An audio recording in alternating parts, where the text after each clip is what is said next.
நம்ம ஜெயிச்சிட்டோம், ஒரு ஆட்டம் ஆடி பார்க்கலாம் அப்படின்ற எண்ணம் யாருக்காவது இருந்துச்சுன்னா இப்பவே இந்த நிமிஷமே அதை எரேஸ் பண்ணிடும்.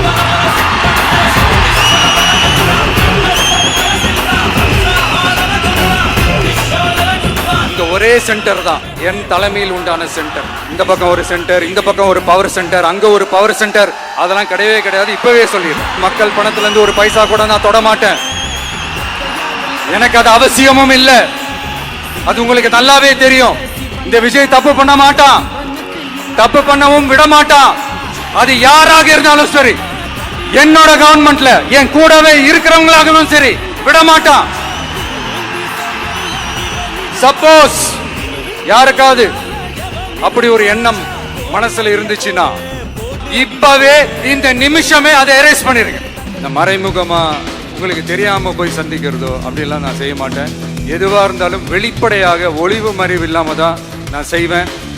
இவ்வளவு பெரிய ஒரு பொறுப்பை என் கையில கொடுத்துருக்கிறீங்க. அதே நேரத்தில் எனக்கு கொஞ்சம் அவகாசமும் நீங்க கொடுக்கணும்னு நான் ரிக்வெஸ்ட் பண்ணி கேட்டுக்கிறேன். நான் சொன்னதெல்லாம் படிப்படியா நிறைவேற்ற நான் ட்ரை பண்ணுவேன், நிறைவேற்றுவேன். அதே நேரத்தில் எனக்கு கொஞ்சம் அவகாசம் கொடுத்தீங்கன்னா எனக்கு கொஞ்சம் உதவியாகவும் ஒத்துழைப்பாகவும் இருக்கும்.